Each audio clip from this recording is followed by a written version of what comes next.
Olá pessoal, meu nome é Jacqueline e sejam bem-vindos aqui ao canal. A minha convidada de hoje é a menina Beatriz.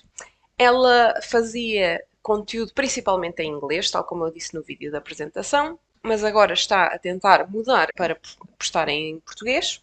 E o nome que eu tinha dito inicialmente também já mudou, que eu na altura ainda era The Fiery Pages e agora já não é. Queres falar alguma coisa sobre essa mudança de nome? Eu sempre tive muita. Se ouvirem barulhos, os meus gatos estão à guerra, Tranquilo. então Houve pronto. sempre animais envolvidos também em todas as sessões.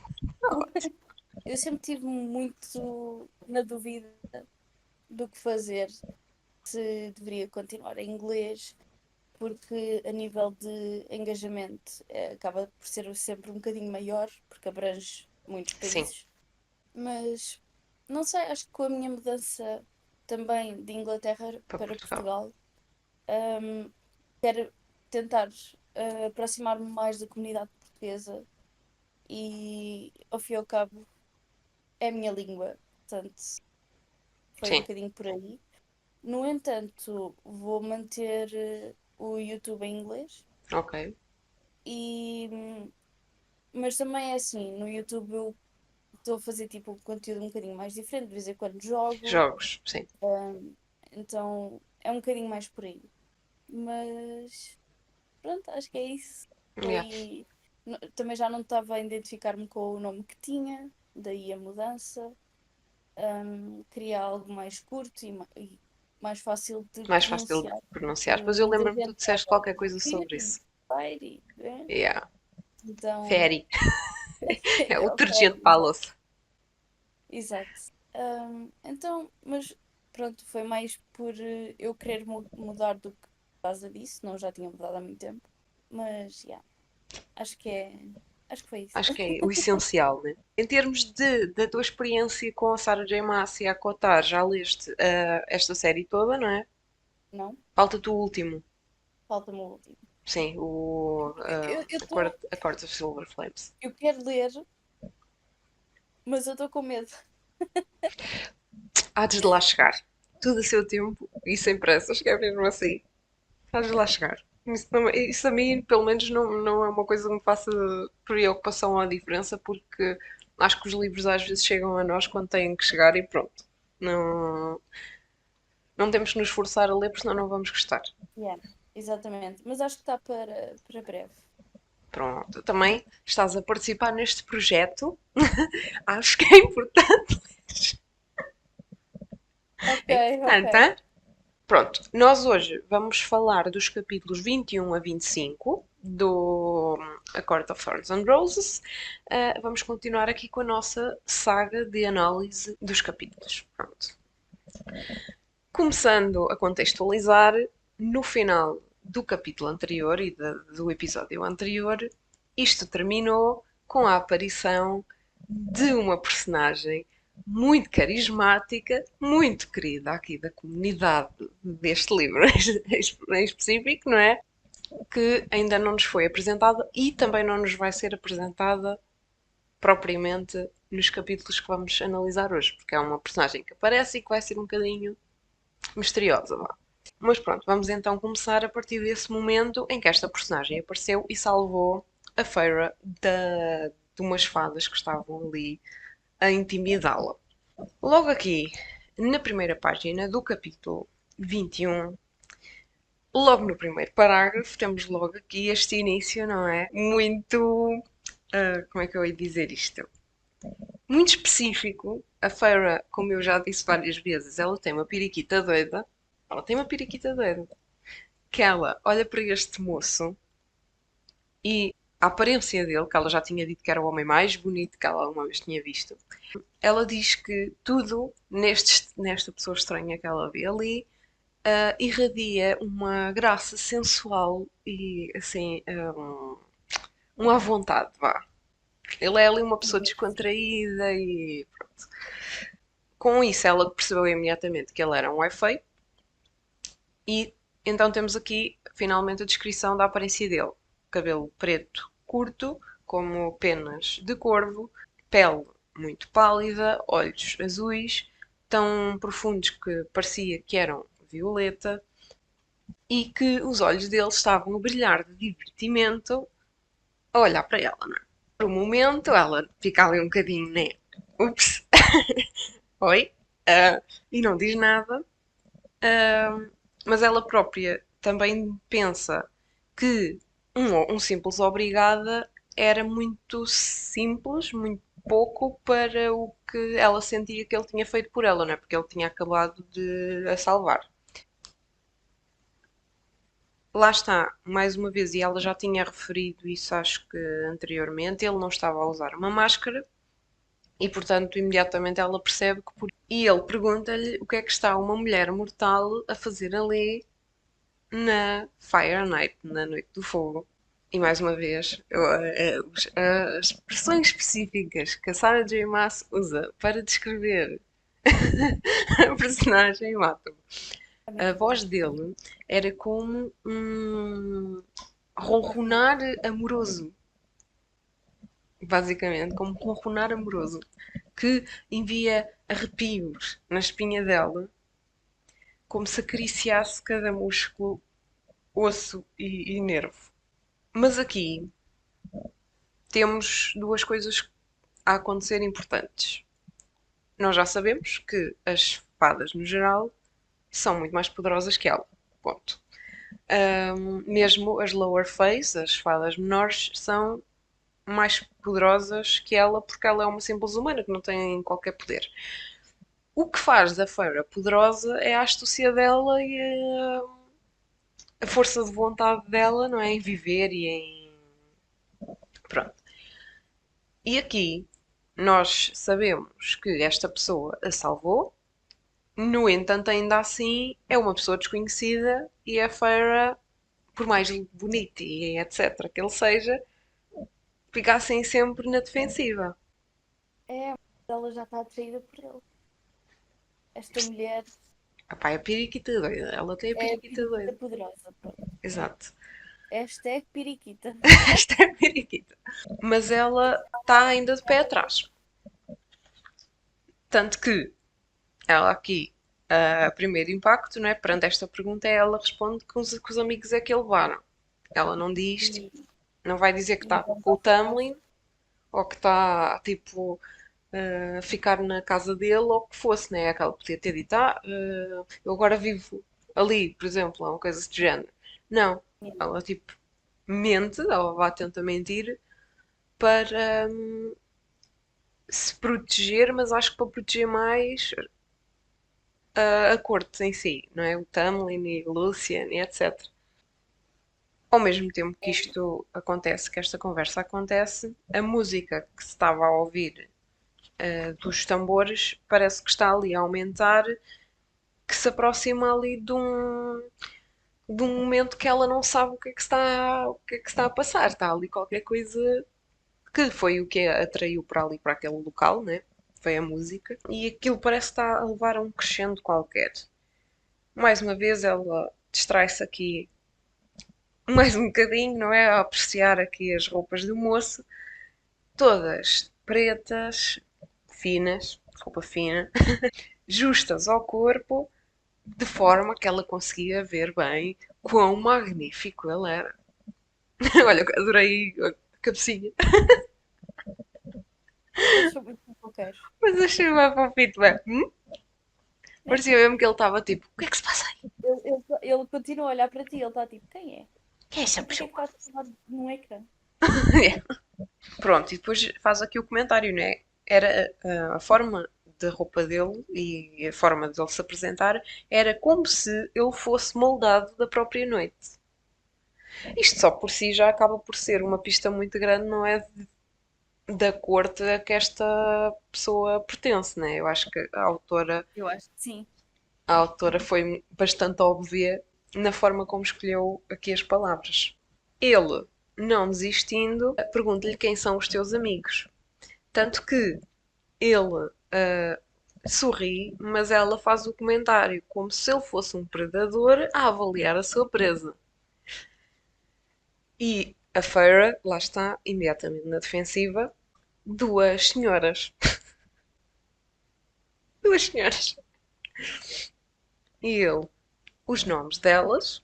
O facto dele estar insistente e a pressioná-la faz com que ela se retraia ainda mais e ainda fique mais na defensiva. Lá Yeah. está, porque ela no início estava, ok, ele salvou-me, mas agora está a ser muito insistente, praticamente até invasivo, não é? Como ela não lhe responde, ele ri-se e diz-lhe: de nada, por te salvar. Mesmo naquela, nem um obrigadozinha que eu recebo, não é? Uma criticazita. Isto para ela mexe com as emoções dela, não é? Porque ela fica logo: oh, este homem é um arrogante. E ela fica a pensar que poderia fugir, que talvez alguém a conseguisse ajudar, talvez o Lucian ou a Alice. E esta pessoa continua à carga. É estranho para um mortal ser amigo com duas fadas. E sim, é verdade, né? Tipo, a desculpa dela era obviamente mentira. Tipo, as fadas e os mortais, nós já sabemos do contexto anterior que estão meio que em conflito, não, são duas espécies que não se dão, tanto que têm uma muralha a separar. Portanto, hum, ela estar ali é um bocadinho fora de contexto. Se bem que nós sabemos que as Children of the Blessed, acho que é por português está as crianças dos abençoados, ou qualquer coisa assim do género, algumas supostamente passavam ou passariam para o lado das feias. Os humanos não sabiam o que é que lhes acontecia, mas havia ali aquela passagem, portanto nós não sabemos o que é que lhes acontece propriamente do outro lado, mas algumas passavam para ali, portanto ver um humano ali podia até nem ser tão descabido. E ela supostamente também nem deveria de estar onde foi apanhada. Sim, aqui também tem essa questão, né? Porque o local onde ela está e o evento onde ela está é que é um bocadinho estranho estar ali uma pessoa humana. Porque, parecendo que não, e avisaram-na bem disso, que era para ela ficar em casa no quarto e etc. Há de haver ali um perigo qualquer inerente à situação, senão também não lhe diziam para ela ficar em casa. Se não estou em erro, acho que quando eles disseram para ela ficar em casa para se trancar no quarto, algo do Ah, género. ele diz para ela fazer a armadilha dela e não sei o quê. Exatamente. Portanto, haveria ali um perigo inerente à situação. Daí esta personagem estar bem insistente para saber o que é que ela está ali a fazer. E depois ele ainda continua este discurso, não é? Não é suposto os humanos estarem aterrorizados, terem muito medo de nós, e não devias, tu, já que estamos a falar nisto, né? Supostamente manter-te do teu lado da muralha. E lá está, ela aqui já está aterrorizada. Ela diz mesmo: eu estava aterrorizada, mas nem sequer vou mostrar que estou cheia de neve. Talvez por causa desta insistência dele a pressionar hum, sobre o que é que ela está ali a fazer, né? E Yeah. esta insistência assusta. Tanto que ela fica imediatamente com medo, né? Mas está a tentar disfarçar. E diz: eu conheço-os a minha vida toda. Eu nunca tive nada a temer deles. E ele faz uma pausa e responde-lhe: e ainda assim eles trouxeram-te para o grande rito e abandonaram-te. Lá está aquilo que tu estavas a dizer, não é? O problema aqui é o sítio onde ela está, o evento onde ela está. Tipo, não faz sentido que amigos ou que fosse a trouxessem para um local onde provavelmente ela ia ser morta, não é? Ou É morta um ou. bocadinho, yeah, é um bocadinho óbvio, tipo, especialmente para ele, não é? Ela estar ali e estar a dizer que é amiga de duas fadas, logo aí deu um bocado tudo a perder. Foi um bocadinho esquisito. E pronto, mas vamos ver porque fica interessante. E ela responde-lhe: eles foram buscar refrescos. A coitada, tipo, é do género: eu vou mentir, e vai mentindo, e vai se enterrando cada vez mais. Só que quando ela responde isto, o sorriso dele aumenta, não é? E lá está, ela percebe imediatamente que o que quer que fosse que ela tivesse dito de errado tinha entregado completamente que ela estava a mentir. porque ela efetivamente tinha visto os criados do Tamlin a prepararem a comida, mas se calhar a comida não estava ali, por isso não faria sentido os amigos dela terem-na deixado para ir buscar refrescos, né? Mas lá está, ela, no meio disto tudo e do medo e etc., continua a mente dela a pensar: eu nunca vi ninguém tão bonito, mas ao mesmo tempo nunca tinha sentido tantos sinos de aviso, não é? Na minha cabeça, ou seja, aqui neste livro é muito aquele paralelismo, né? Do o que é mais belo também pode ser o que é mais perigoso. Não necessariamente aquelas criaturas todas disformes e não sei o que são as mais perigosas aqui neste mundo. Está, ele responde-lhe: os não muito longe. Pode demorar um tempo até que eles voltem. Posso escort you acompanhar-te, vá. Posso acompanhar um lado, entretanto. E ele teve aquele tempo todo com as mãozinhas nos bolsos e agora tira a mão do bolsinho e oferece o braço. Mesmo um perfeito cavalheiro. E até a maneira dele falar me faz lembrar aqueles coisas antigos, não é? May I escort you? Mesmo, anda, leite. Exato. Muito bom. Mas lá está, o cérebro dela imediatamente processa. Ele, só de aparecer, ele assustou que se cagaram inteiras e fugiram. Portanto, talvez ele não seja assim tão inocente ou tão. Como é que eu ia dizer isto? Não é frágil, mas como parece. À volta deles está tenso. É.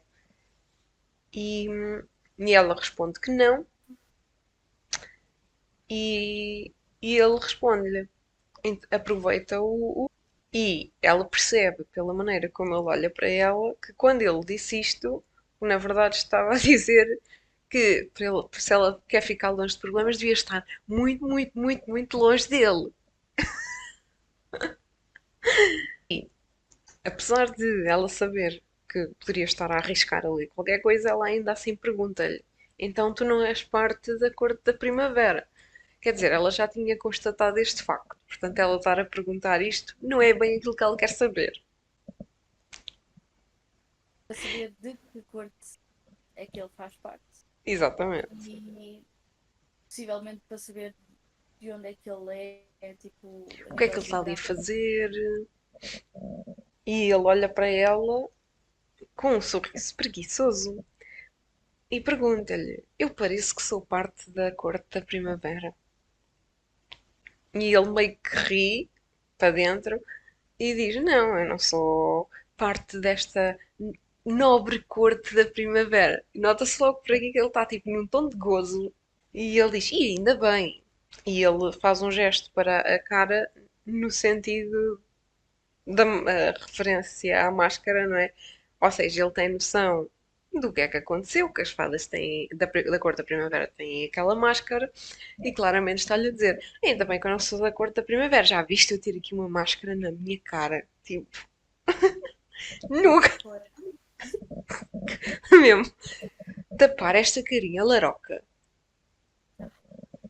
E ela pergunta-lhe porque é que ele estava ali, então, e ele dá-lhe uma resposta muito interessante, não é? Porque todos os monstros foram libertos das suas prisões esta noite. Não importa a que corte pertençam. Portanto, eu posso andar por onde eu quiser até ao pôr do sol. Ou até ao nascer do sol, aliás, do dia seguinte, supostamente.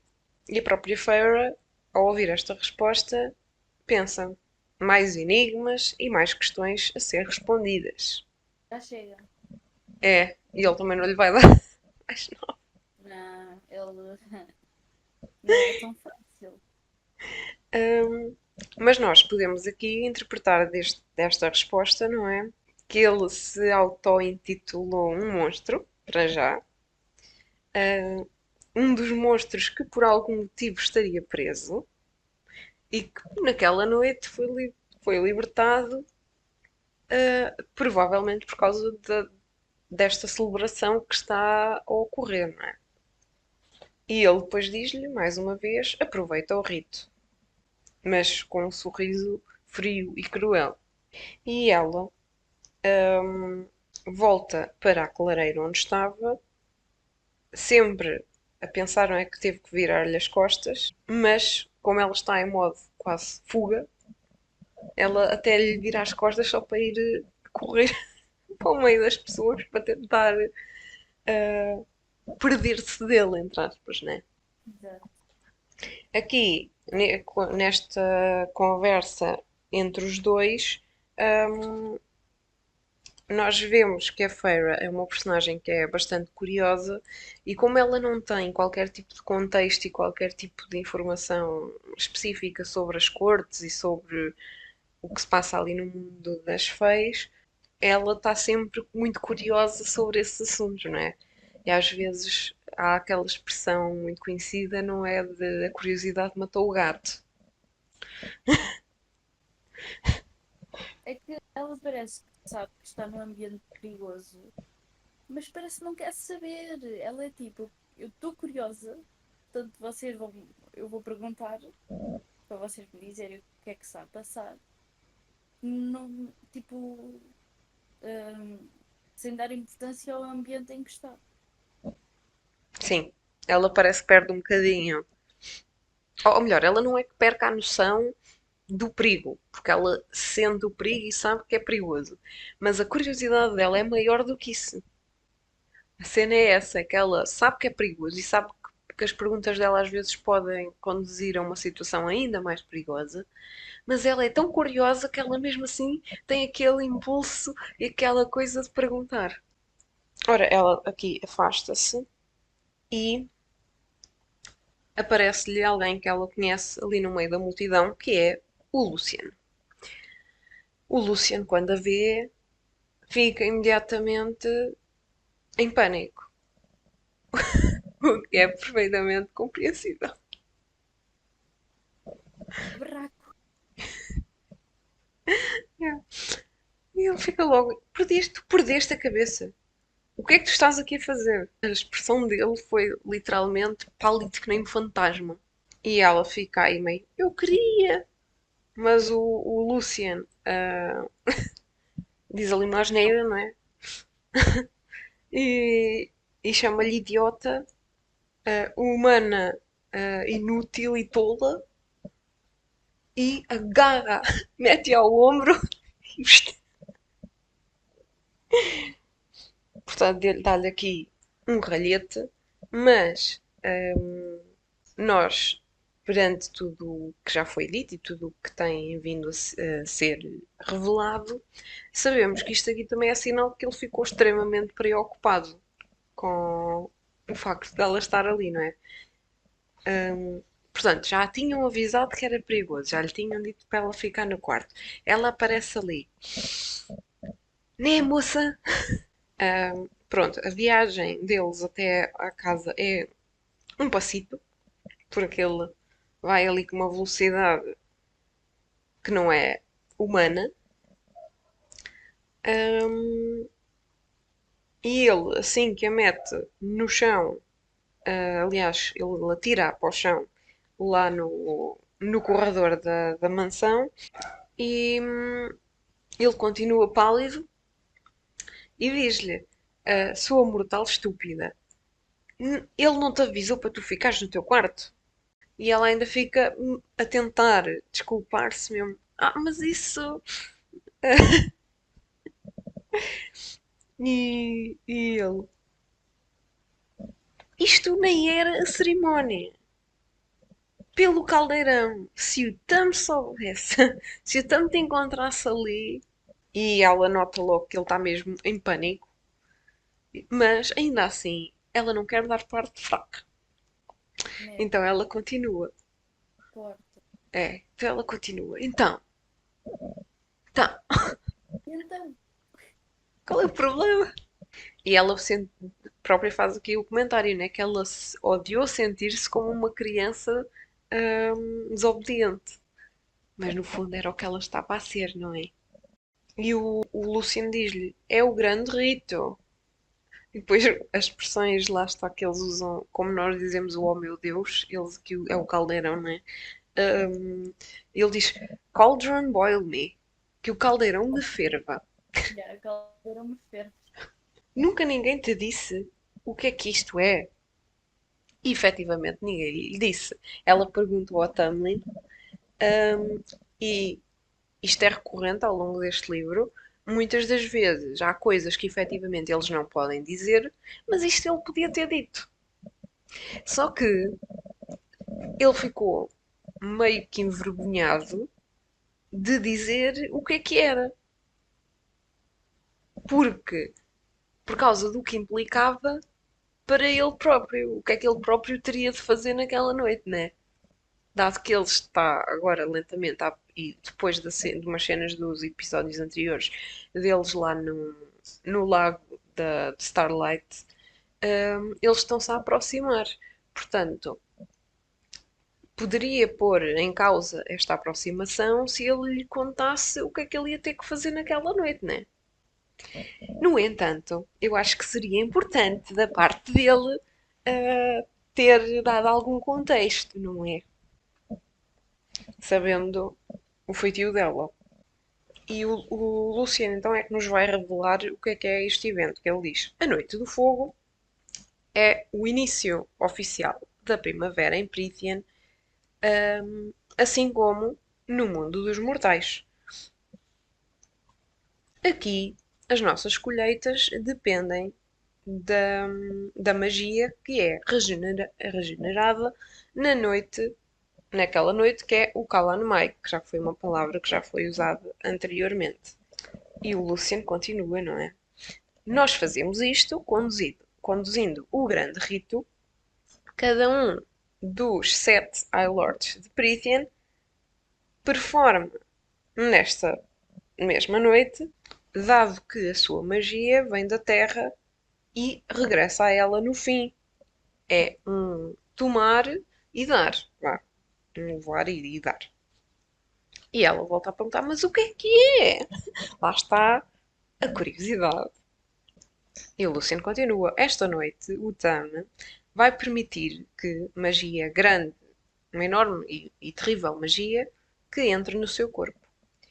A magia vai tomar controle da sua mente, do seu corpo, da sua alma e transformá-lo num caçador. No caçador, aliás, porque é o caçador que vai preenchê-lo com um único propósito: encontrar a donzela. Aqui nomes muito específicos, não é? Com maiúscula. O caçador e a donzela. Do seu acasalamento vai ser libertada a magia que vai consumir. hum, magia que vai ser libertada, aliás, e propagada pela Terra, onde vai regenerar vida para o ano seguinte. Portanto, aqui finalmente o ponto em questão que o Tamlin não queria dizer, não é? E que faz com que ela fique envergonhada, não é? Portanto, o que vai acontecer ali é piriquitas doidas outra vez. Só que neste caso é, não é piriquitas, é pauzinhos. Pronto, é pauzinhos doidos. Pauzinhos Pois, doidos. exato, não é, Se não bem que é. também há piriquitas doidas, né? Que a gente depois sabe mais para a frente que há piriquitas doidas. Pois eu não sei o que é que se passa com essas periquitas, mas É, daí mais para a frente vai ficar assim um bocadinho caótico. e depois o Luciano continua, né, a dizer que naquela noite o Tamlin não vai ser a fada que ela conhece, ele nem sequer vai saber o seu nome, a magia vai consumir tudo nele, menos um único comando básico e uma única necessidade básica, que é que nós já sabemos encontrar a Maiden, a donzela. E ela pergunta: E quem é a donzela? Não é? Ela quer saber quem é. Quem é? E o Luciano responde: Ninguém sabe até à altura que acontece. Depois do Tamlin caçar o veado branco e matá-lo numa oferta sacrificial, ele vai fazer o seu percurso até à caverna sagrada e lá ele vai encontrar uma linha de fêmeas, de fadas fêmeas, à espera de ser escolhidas como a sua parceira para aquela noite. E ela fica tipo: Uma linha de periquitas. aqui está a linha de periquitas doidas. Pronto. Um, um bocadinho mesmo de reagir. Que há? Que há? O Lucian ri-se e diz-lhe: sim, todas aquelas fadas fêmeas que estavam à tua volta eram fêmeas para o Tamlin escolher. É uma honra ser escolhido, mas os seus instintos é que vão escolhê-la. Ou seja, não é como se ele fosse escolher, tipo, logicamente, esta é a mais bonita ou aquela é a mais não sei quê. Não. É só uma questão de instinto e daquela magia que o está a controlar no momento. No entanto, perante tudo, todos estes avisos e não sei quê, aqui deixa um bocadinho no ar, não é? Porque é que eles estariam a pensar que ela poderia ser a donzela, não é? Portanto, até que ponto é que sentimentos e emoções não estão envolvidos nesta escolha, não é? Sentimentos da pessoa, vá, que impliquem a alteração desta escolha. Fica aqui um bocadinho isso no ar, não é? E depois o Luciano continua. Ah, não, aliás, a Feira ainda faz o comentário, né? Mas tu estavas lá e outras fadas macho. Eu acho que aquela estava mesmo naquela, o quê? A Maiden pode ser um homem? E a Sarah J. Maas podia até ter feito isso. Eu acho que até teria sido interessante que a escolha da donzela não tivesse que ser necessariamente uma mulher. E, mas o Luciano Ricci diz: não é o Tamlin, não é o único que vai fazer a performance do rito esta noite. Uma vez que ele faça a sua escolha, nós estamos livres de nos misturar. E eu que fiquei mesmo. Eita, suruba! Surba-me. Suruba! Apesar de não ser o grande rito, hum, todos estes envolvimentos também vão ajudar a Terra. Portanto, vai haver ali uma série de magia a ser libertada e retirada da Terra e devolvida naquela noite em específico. E o Luciano diz-lhe: tiveste sorte de eu te ter encontrado quando encontrei. Porque se ele te tivesse cheirado e tomado, não seria o Tamlin que a teria levado àquela caverna. Ou seja, o que ele está a querer dizer com isto é que, não, que ele próprio não seria ele próprio. Portanto, ia ser ali aquela criatura, magia e não sei o quê, que pegaria nela e ele levaria para a caverna. E depois ele diz: acho que tu não irias gostar. Esta noite não é uma noite para fazer amor. Portanto, É uma coisa mais agressiva. é mais agressivo. E o Luciano aqui finalmente diz que tem que ir, tem que voltar antes que ele chegue à caverna, pelo menos para tentar controlá-lo quando ele a cheirar e não a conseguir encontrar na multidão. Lá está, isto aqui implica que até algum ponto os sentimentos dele ou as emoções dele ou o que quer que seja também tenham influência na escolha, não é? Yeah. Porque se ela estivesse lá, a escolha seria ela.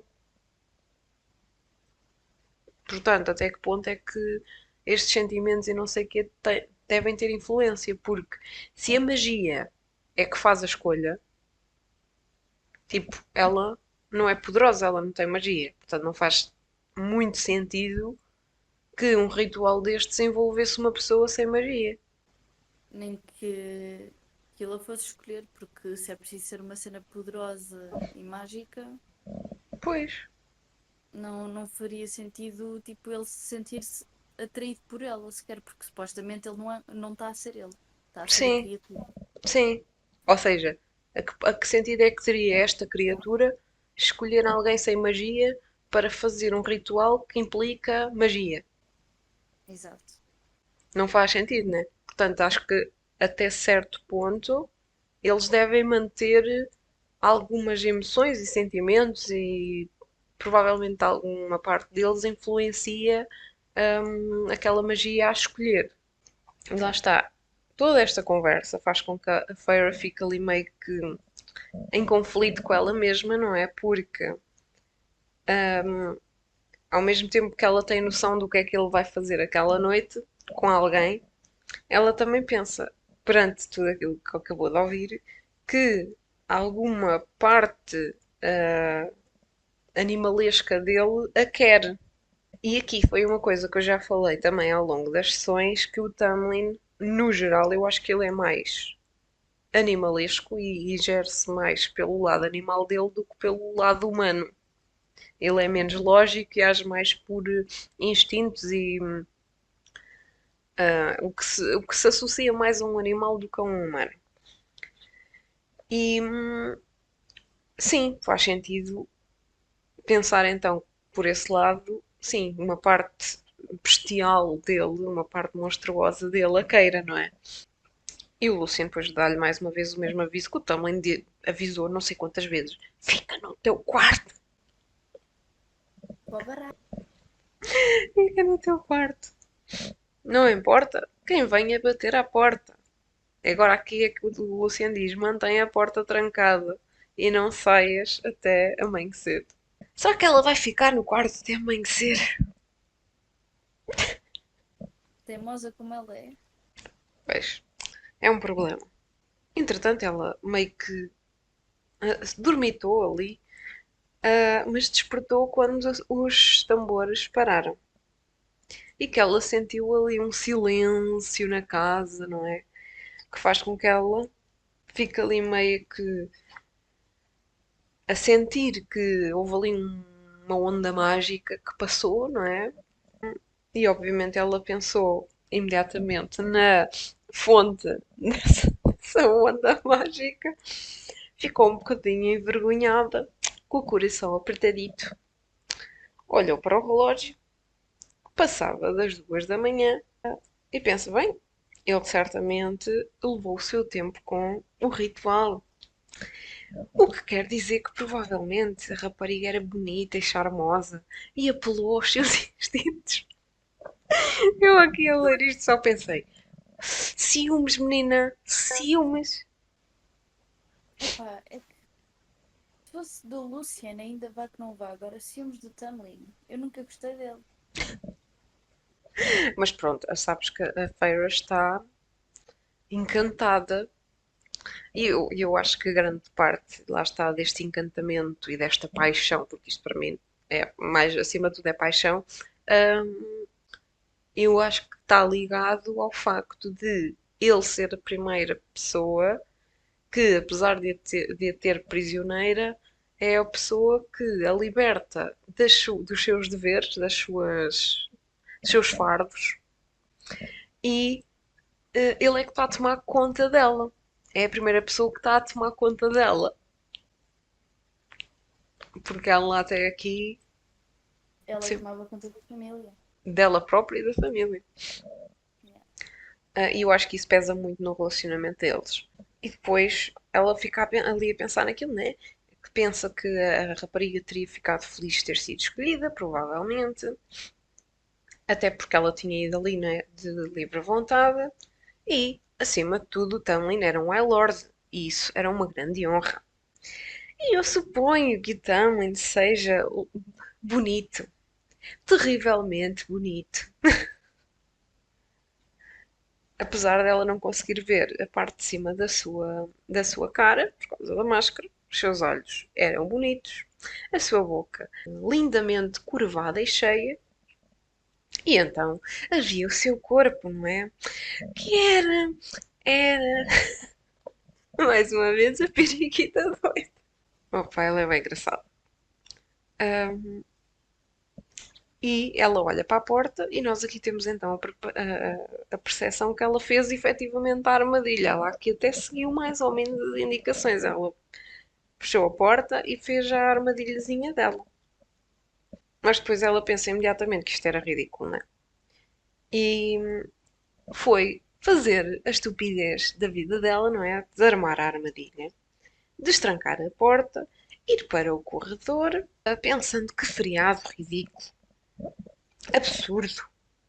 E foi para a cozinha para comer pão e maçã e uma tarte de limão. Ela estava cheia de fuminha, a menina. E depois ia para o quarto outra vez. Não, aliás, ia para o quarto pintar. Não sei se a fominha dela era mesmo de comida ou não. Pois, é a periquita. Está com É, fome.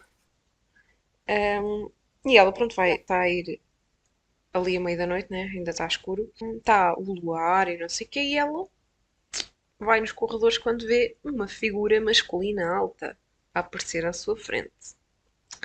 Imediatamente, pela luz do luar, ela vê a máscara num tom de prateado, que não é, mas é por causa da luz do luar, não é?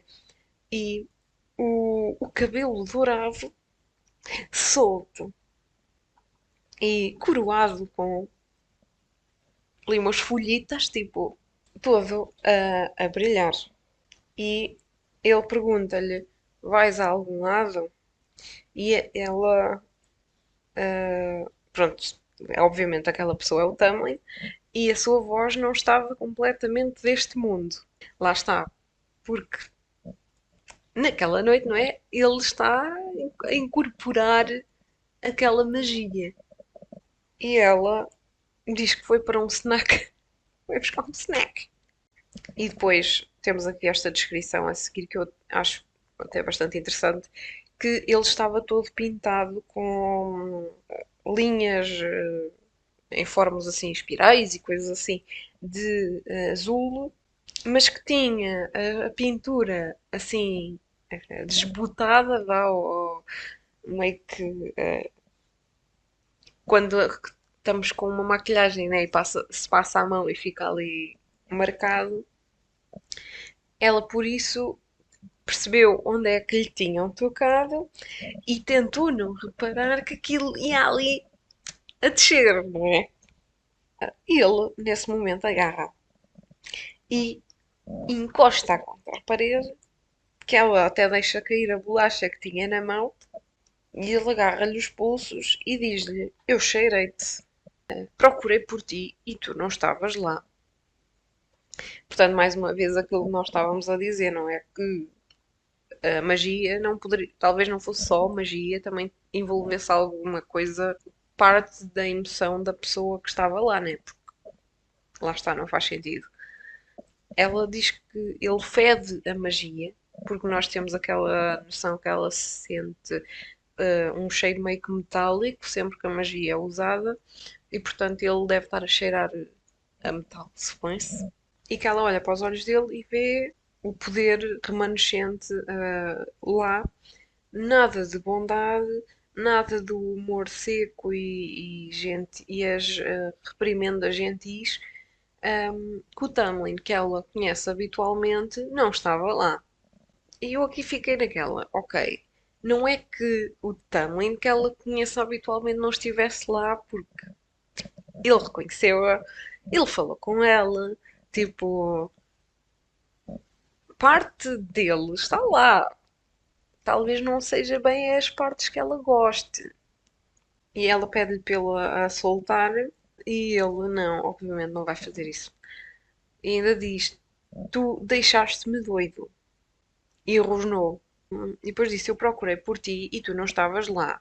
Quando eu não te encontrei, it made me pick another, ou seja, a magia fez-lo escolher outra pessoa. E ela está ali meio que sem saber o que é que há de fazer, nem pode fugir, né? E depois ele ainda continuou. Ele aqui podia ter dito isto e pronto. Não, não, ainda vai continuar e vai dizer. Ela pediu-me para eu não ser gentil com ela. E depois ainda continua. Mas eu teria sido gentil contigo.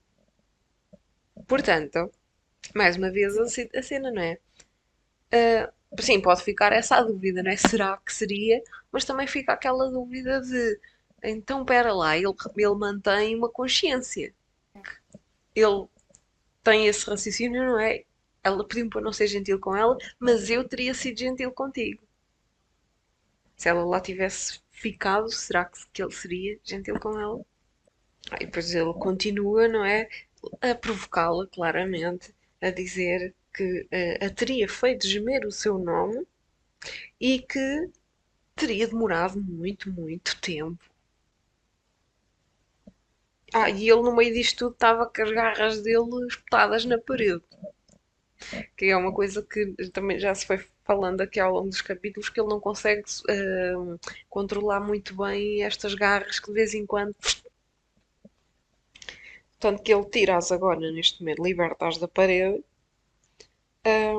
e liberta. Só que ela está ali nos tremeliques e que ele sorria como um animal. Lá está a tal questão, para mim, que é uma das características maiores desta personagem. E depois ela ainda lhe faz a pergunta: porquê é que eu quereria os restos de alguém? E ele agarra as mãos dela e dá-lhe uma tringa no pescoço. O momento que muita gente fica. Exato. Esse ele Hum, estava, porque eu não gosto dele.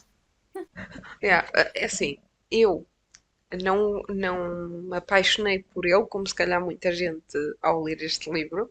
Eu estava tipo meio que indiferente, hum, mas para mim, como eu gosto dela e ela gosta dele, eu estava mesmo naquela. Apesar de eu pessoalmente não gostar propriamente dele, se ela gosta dele, força nisso. Compreendo. Força nisso para mim. Eu Hum, tipo, acho que estava mais por ela e pelo Lucian juntos ok. do que por ela e com o Tamlin. Por acaso, inicialmente também estava.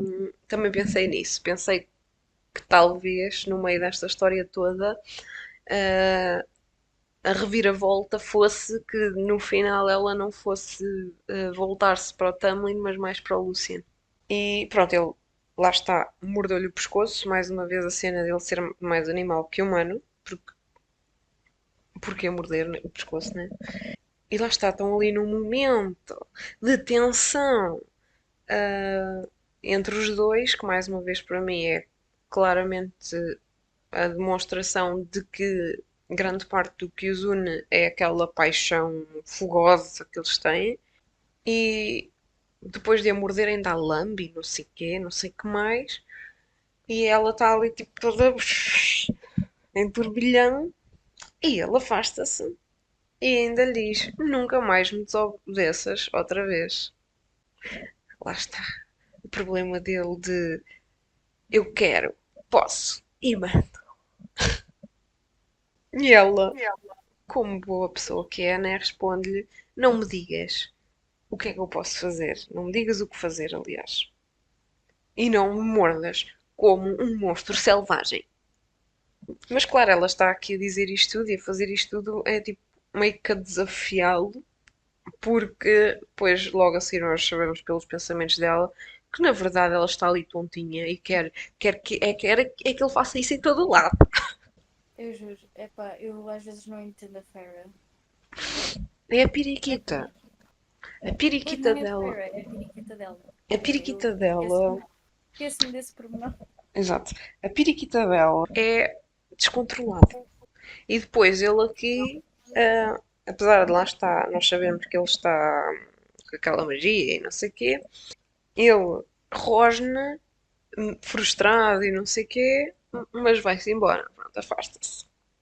Mostrando aqui alguma certa dose de controle, vá.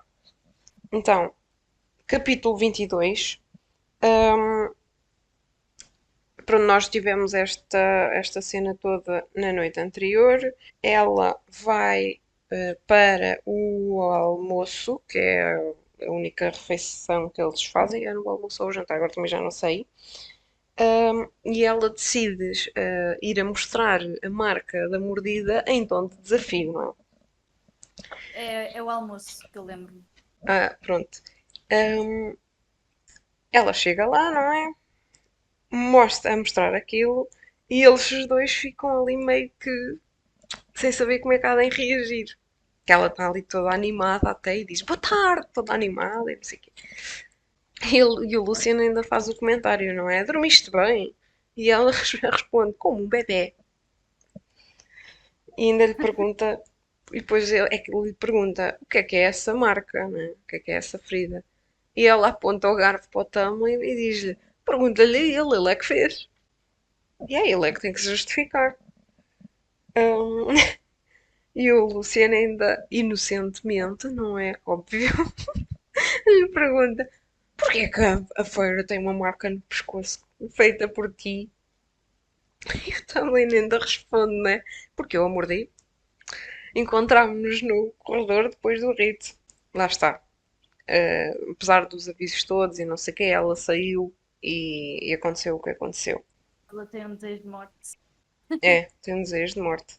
E ela depois faz aqui o comentário, não é? Que ele a encurralou como um lobo a um coelho. Lá está a cena do predador e da presa. No meio disto tudo está o Lucian a achar aquilo tudo hilariante e o Tamlin e a Feira a picarem-se um ao outro. Lá está, temos aqui aquele momento deles a divertirem-se, meio que a espicaçarem-se, e a Feyre sai muito chateada a chamar-lhe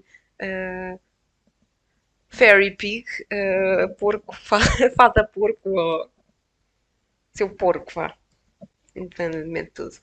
E vai-se embora toda danada, não é? E ainda lhe demora algum tempo, que ela faz aquele comentário, né? Que lhe demora algum tempo a deixar de pintar retratos do Tamlin e do Lucian com caras com traços de porco. Mas de certa forma, isso fez com que ela ficasse feliz. Ao jantar, ele levou-lhe um buquê de rosas brancas do jardim dos pais e pediu desculpa. E apesar dela desmerecer o gesto, ela faz com que a Alice tome conta das flores e não sei o quê. E depois disso ela acaba por dormir efetivamente de forma pacífica. As rosas brancas supostamente têm um significado associado de fazer a paz e não sei o quê. Portanto, faz sentido, dado que é um pedido de desculpas. Ela, temos aqui a percepção que a Alice, a primeira frase que ela diz é: não sei se deveria estar agradada ou preocupada, e isto sem contexto. E depois vamos então ter o contexto de que ela lhe está a vestir um vestido que a Feyre se recusava a usar. E agora, do nada, ela até lhe pergunta: isto significa que tu vais usar vestidos a partir de agora? E ela responde: não. Quer dizer, eu vou usar as minhas roupas normais durante o dia. Só pensei que pronto, seria uh, bom tentar, pelo menos esta noite. E a Alice ainda lhe diz: ainda bem que não estás a perder completamente o teu senso comum, o teu bom senso. Vá. E depois fazem aqui, ela faz-lhe a pergunta: quem é que ensinou a fazer o cabelo? Ela responde que foi a mãe e, e que a irmã. Uh, que a mãe ensinou a ela e a irmã e que a mãe dela a tinha ensinado antes disso, ou seja, era uma coisa que tinha passado ali de gerações. Ela pergunta-lhe se ela sempre fez parte da cor da primavera, ela responde-lhe que não e que eram originalmente da corte de verão e que é lá que a família dela ainda está. Ela pergunta-lhe porque é que ela está ali e ela responde-lhe que ela tinha feito a escolha de ir para ali, que a família dela pensou que ela fosse louca, mas que a irmã dela e o mate tinham sido assassinados e pelos sobrinhos, ela já tinha referido a existência destes sobrinhos, que tinha ido ali fazer o máximo que podia. Ou seja, temos aqui mais um contextozinho aqui desta personagem. Depois então, ela quando chega ali à sala, obviamente o Luciano e o Tamlin ficam ah, meio espantados, não é? Por ela estar assim vestida. E nós da Alice ou não gostamos da Alice? O que é que tu achas? Eu gosto dela. Eu também. Acho que é uma personagem bem fofa. Tipo, Yeah, eu também acho, mas já vi tipo pessoas a comentarem que não gostavam, então eu fiquei tipo. a sério. Não sei Uhum. porquê, porque ela até é bastante neutra no geral.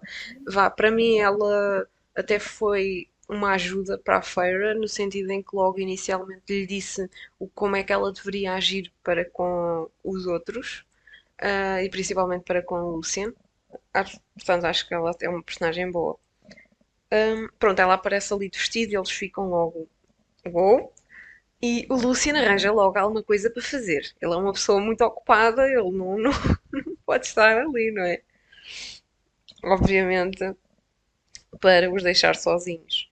Quando ela, pronto, ela senta-se, não é, no lugar habitual, mas apesar disso ela depois faz aquele comentário de tu estás tão longe, é como se estivesses noutra divisão, porque eles já tinham referido que a mesa deles era enorme e num gesto a mesa encolhe e eles estão ali, pertico.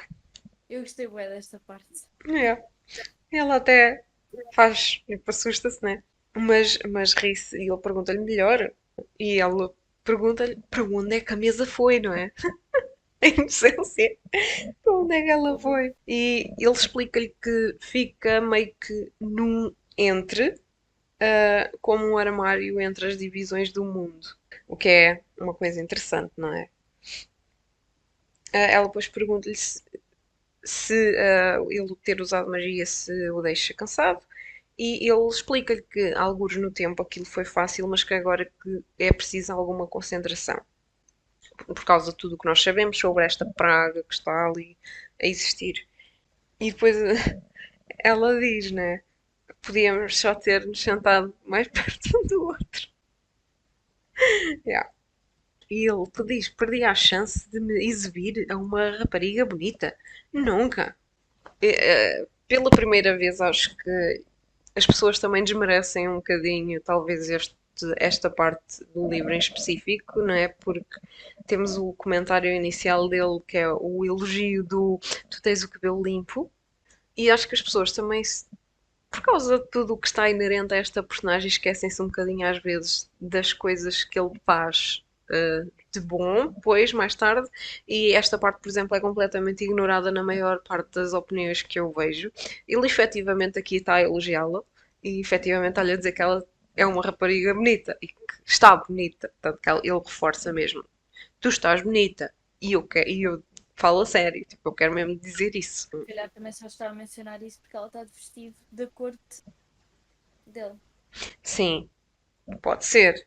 Mas lá está, tipo, as pessoas acho que têm aquela raiva dele, não é? Por causa do que acontece para a frente e eu percebo perfeitamente bem, mas e eu continuo a dizer, nem toda a gente é completamente má, nem toda a gente é completamente boa e não podemos, tipo, literalmente apagar tudo o que a personagem faz de bom só porque a personagem depois tem atitudes parvas, né?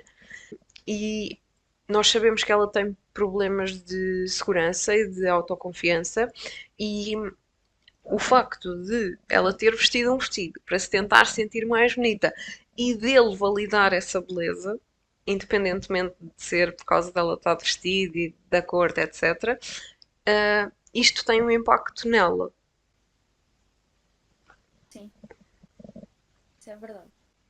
E ela depois refere aqui uma coisa que também é muito importante, é que no meio disto tudo, ela consegue ter uma percepção dela diferente, de ter uma luminosidade nos seus olhos, os seus olhos, não os olhos da mãe ou o da Nesta, os olhos dela. Ou seja, já se consegue ver a ela própria e não todas aquelas outras pessoas que ela vê nela própria e que fazem dela muita autocrítica. Ela aqui agradece-lhe o elogio e temos aqui aquele pensamento dela, não é? O relembrar daquela fada da corte de verão que tinha aparecido com as asas arrancadas. Aí a passar discretamente, com o Ai, rabico quero ir. levantado. Aqui Ele, não, aliás, ela diz-lhe que tem alguma coisa para ele e ela leva-o para o quarto onde ela pinta. E ela tem uma chave, não é? E está ali a destrancar a porta e ele fica mesmo. Eu sabia que tinhas pedido uma chave, mas nunca pensei que realmente trancasses a porta. Ou seja, ele nunca tentou entrar, portanto, para ele não saber que estava trancada. E depois ela ainda lhe responde, né? Que toda a gente espia naquela casa e que não queria nem que ele nem que o Lucien fossem lá, até que estivesse pronto. E então aqui é revelado os quadros que ela andou a pintar hum, ao longo da. Estava a distrair! É muita fofura! Aqui é revelado os quadros que ela andou a pintar. Ela está nervosa, não é? Porque lá está, eu continuo a dizer que a pintura e os quadros, etc., são grande parte daquilo que ela é enquanto pessoa. Ela, hum, tudo o que ela pinta é muito o que ela sente e o que ela vê, e depois ela mostra-lhe um em específico e que ela diz que é para ele e que é um presente por tudo aquilo que ele fez. E ele vê que ela pintou aquela clareira, a piscina de Starlight onde eles tinham estado. Aliás, ela é que lhe diz o que é e ele diz eu sei o que é. Um, Lá está porque ela sente que não pinta bem o suficiente para que as pessoas compreendam a forma dela pintar, etc. Mas ele percebeu. E depois ele continua a ver os outros quadros e um deles é a floresta onde ela caçava. Também tem um da cabana e tem um do homem que ela costumava ver na vila dela, o Isaac, enquanto faziam amor. E que é o único quadro no meio daqueles todos que tem algum brilho. Ela fica com dúvidas se ele está com ciúmes, e ela responde exatamente de encontro àquilo que eu disse quando aconteceu esse capítulo, que é era o único escape que ela tinha. Era a única coisa boa que ela tinha naquela vida que ela levava. E depois ele continua a ver os quadros, e há ali um quadro em específico que o faz perceber que ela estava presente quando partiram a perna ao pai. E a resposta dela aqui deixou-me de coração partido, porque ela responde: alguém tinha de estar lá a implorar-lhes para parar. Tipo, quão Yeah. cruel isso é. As irmãs provavelmente não testemunharam isso, mas ela, tipo, testemunhou porque estava lá a implorar para que eles parassem. O que é bastante brutal. E ele depois diz que quer o quadro da floresta. E ela fica, mas é frio e melancólico, não tem nada a ver com este lugar. E ele diz que ainda assim o quer, porque lá está. Como eu digo, eu acho que a arte dela é muito aliada àquilo que ela é e às emoções dela, e provavelmente de todos é o que é mais ela. E aqui finalmente ela pergunta-lhe o que é que ela pode fazer para ajudar na situação das máscaras. E ele pergunta: uma humana deseja ajudar uma fada? E ela: não me provoques, diz-me só. E ele diz-lhe: não há nada que tu possas fazer, não há nada que eu queira que tu faças, nada que tu possas fazer ou que alguém possa fazer, é o meu fardo. E ela diz-lhe meio que, mas tu não precisas? E ele diz: eu preciso. O que eu tenho que enfrentar, o que eu enfrento, tu não sobreviverias. Aqui é aquela coisa, não é? Ele meio que está a achar que ela não é forte o suficiente para tudo aquilo, mas como ele também não lhe pode dizer o que é que está a passar exatamente, também é um bocado complicado. Tanto que depois ela diz-lhe: então eu tenho que viver aqui para sempre na ignorância, ou sem saber tudo o que está a passar. Se não queres que eu perceba o que está a passar, preferias que eu fosse viver no outro lado, onde eu não fosse uma distração. E eu também diz-lhe: então, mas o Calamnai não te ensinou nada? E ela ainda lhe responde: só que a magia te transforma num bruto. E ele ri-se e diz-lhe: não, eu não quero que tu vivas em mais lado nenhum. Eu quero-te aqui, onde eu possa tomar conta de ti. Onde eu possa chegar a casa e saber que estás aqui a pintar e segura. Aquele instinto dele de proteção e de querer mantê-la segura acima de tudo.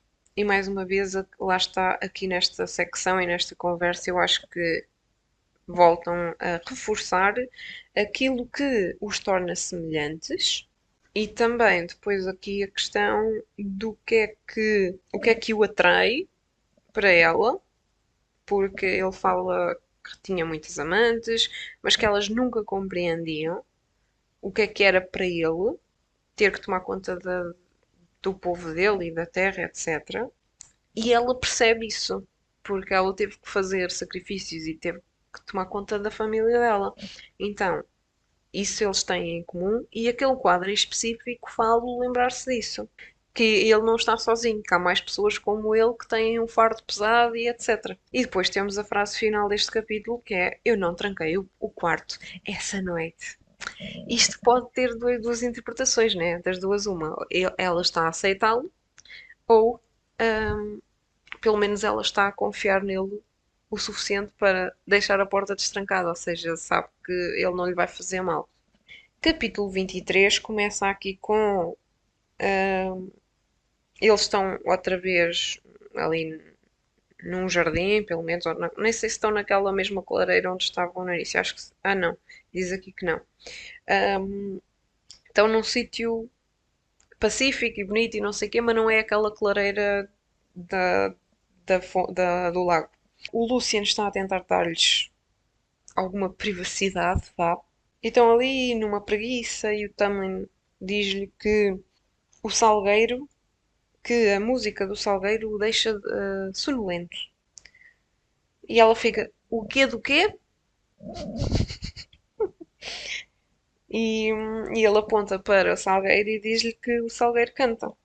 Ora, o salgueiro supostamente teve aqui a ver o significado da árvore em si. Supostamente significa cura emocional, intuição, renovação espiritual e uma conexão com o divino. Também significa uma capacidade de se adaptar a mudanças e está interligado com uma energia mais para o feminino, para o lado feminino. O que até faz sentido porque eles depois dizem que a voz que se ouve é feminina. E ela ainda lhe faz aquela pergunta meio que a brincar se está a cantar tipo músicas de guerra ou aquelas piadinhas de guerra. Mas ela não consegue ouvir nada daquilo, não consegue ouvir a música e etc. E aqui, neste momento, nesta conversa, ele oferece-lhe uma forma dela conseguir ouvir e ver tudo isto que ela não vê, não consegue ver nem consegue ouvir. E ela e ela pergunta-lhe como é que ela vai conseguir fazer isso, né? Ouvir e ver, e ele diz-lhe que cada presente vem com um preço. E o preço dele é um beijo. E ela, não, completamente não.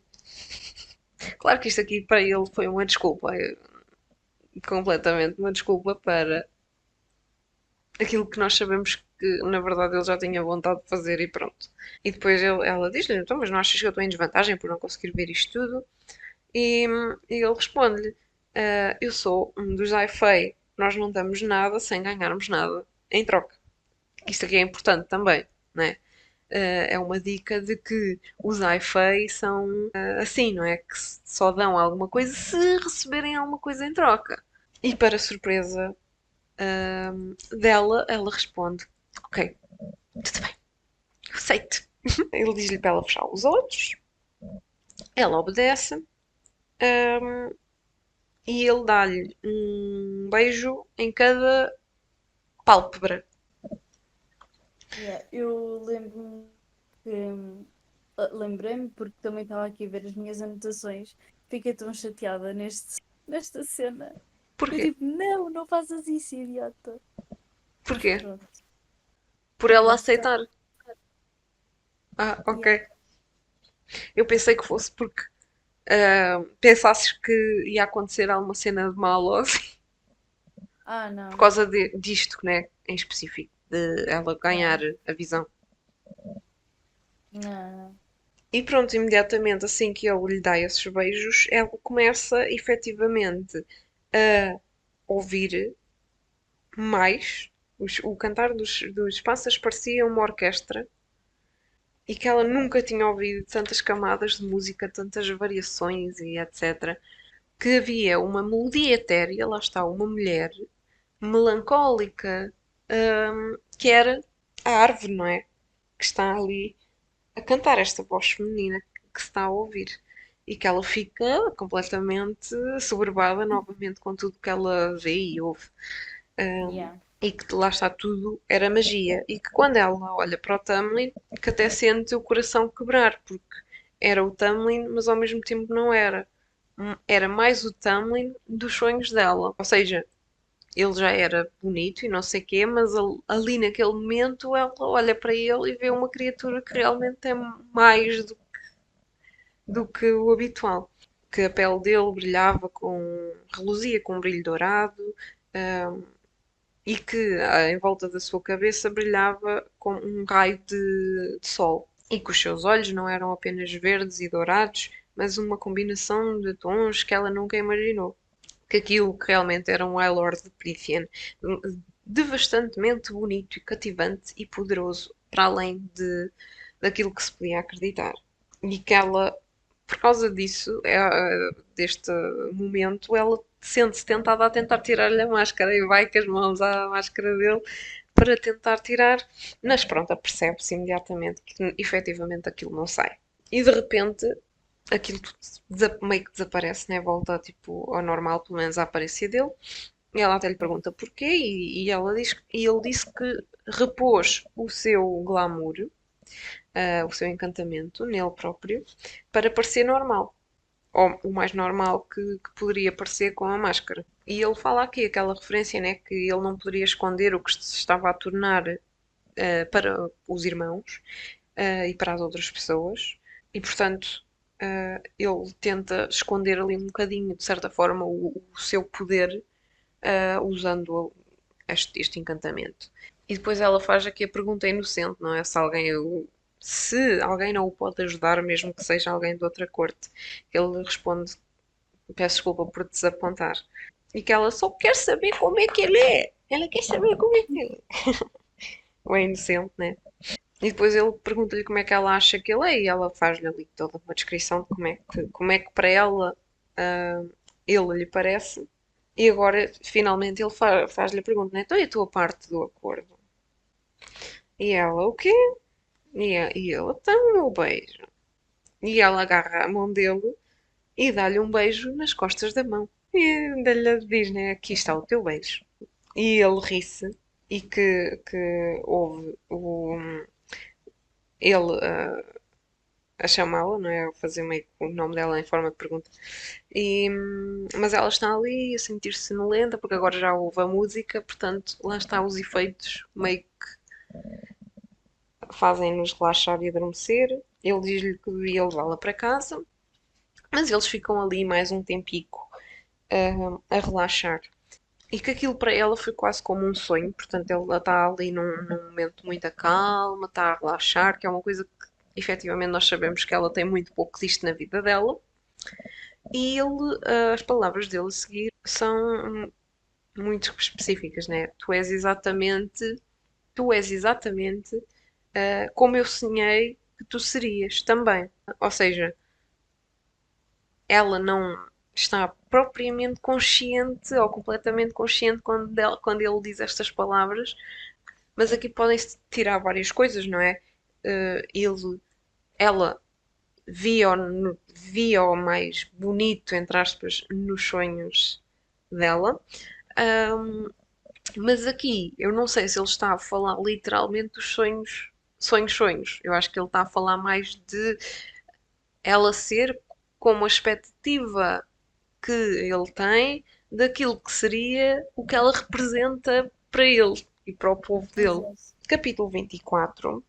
Ela acorda no quarto dela e está lá uma pessoa que ela nunca viu na vida. E ela pergunta-lhe onde é que está a Alice.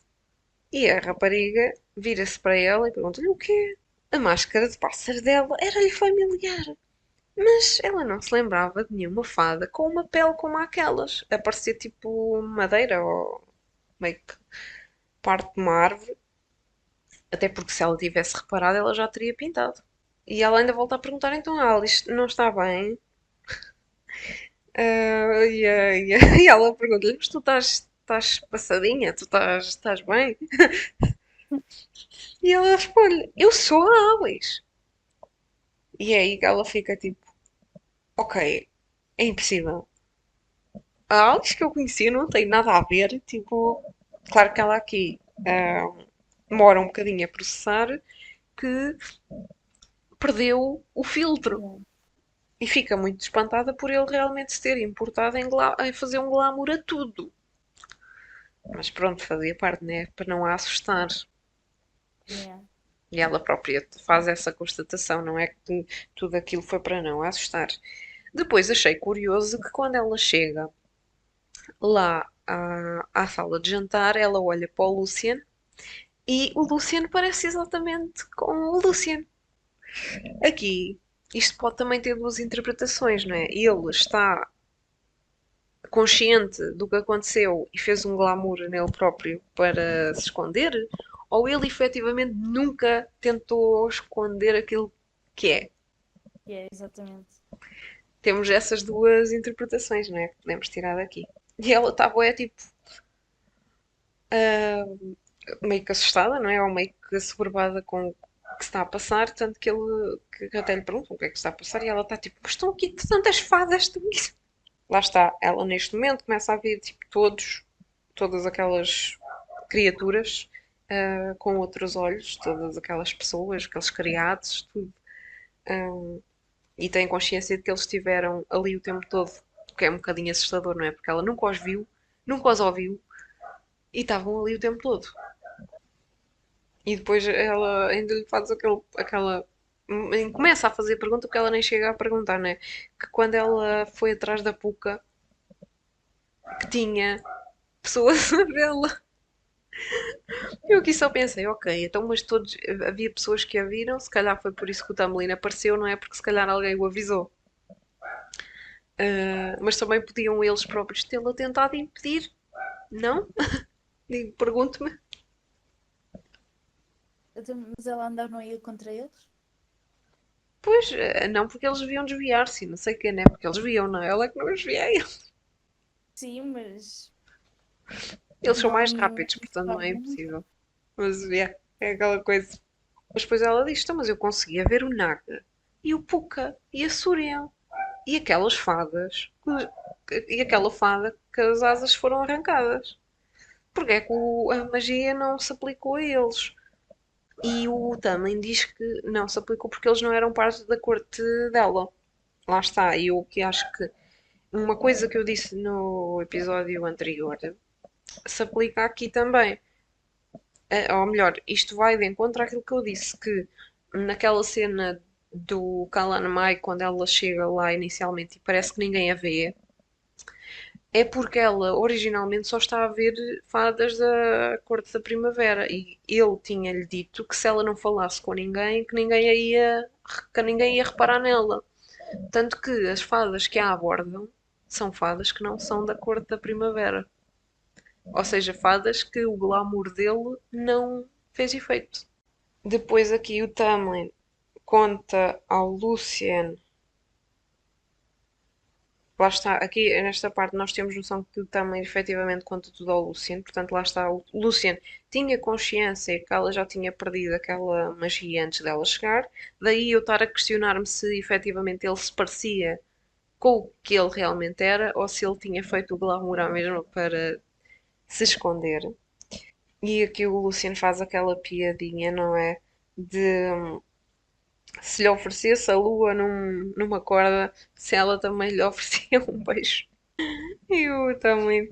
Don't be an ass. E depois ela pergunta se encontrasse a Ator outra vez, se haveria. E respondem, né? Sim, e não seria agradável. Sim, porque nós já temos consciência que o ator é uma criatura assim um bocadinho. É um morcego dos infernos, não é? Exato. E depois ela diz-lhe que se ela vir alguma criatura, se ela ver alguma criatura que, mesmo que pareça indefesa, se a fizer sentir desconfortável, para ela fingir que não vê, que não vê. Para não falar com ela. Lá está, por causa deste potencial glamour que ele colocou que não havia se ela não interagir ou alguma coisa do género. Depois desta conversa toda, na manhã seguinte, e isto começa logo assim, não é? The next morning, I found a head in the garden. Encontrei uma cabeça no jardim. Incrível. Imagina, vais ao teu jardim e está lá tipo uma cabeça espetada num pau. E É é tipo, tipo, é o sonho. O sonho! exato. Qualquer pessoa. É. Que está espetada numa fonte, numa estátua de fonte, com asas. E ela fica imediatamente ali, tipo, sem saber muito bem o que é que há de fazer, não é? Imaginando encontrar uma cabeça no meio do jardim, não é? Mas consegue perceber imediatamente que, como é a cabeça lá está, não tem máscara e, portanto, ela sabe que não faz parte da corte da primavera, mas que não conseguia perceber mais nada. Depois, o Tamlin e o Lucian aparecem, não é? E o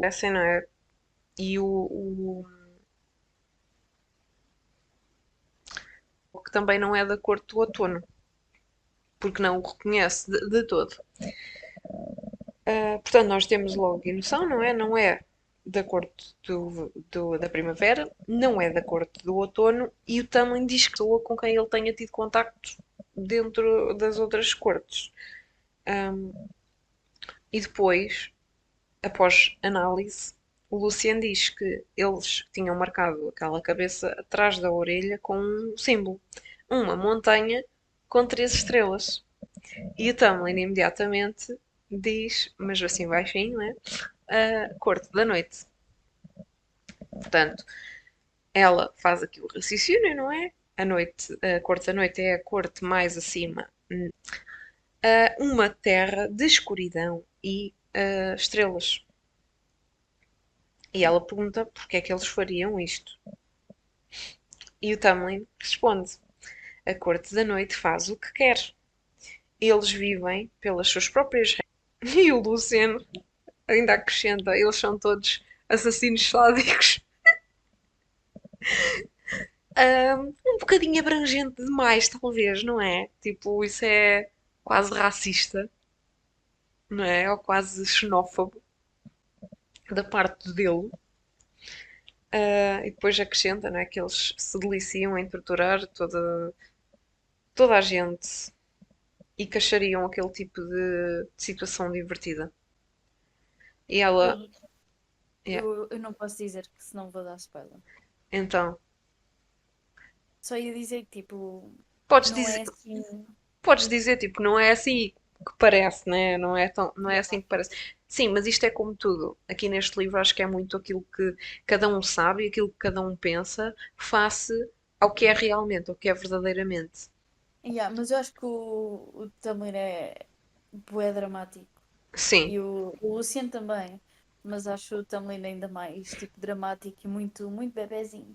o Tamlin tem a informação que o Luciano não tem e que não lhe disse. Portanto, o Yeah. Luciano não tem a informação toda para já. E isto é a realidade que eles efetivamente conhecem da Corte da Noite, né? Que é, eles são assassinos sádicos que estão ali e que gostam de matar e torturar e tudo mais. Yeah. Mas, independentemente disso e daquilo que eles conheçam, eu continuo a achar que isto é um espelho, né, da nossa realidade no sentido em que estão a ser xenófobos, né, estão a dizer que toda a corte é igual, não estão a ver que pode haver indivíduos na corte que não sejam assim, não é? Exato. Mas pronto. Ela pergunta-se divertido, mas não uma mensagem. E o Luciano responde: oh, é uma mensagem. Entraram e saíram com as nossas defesas.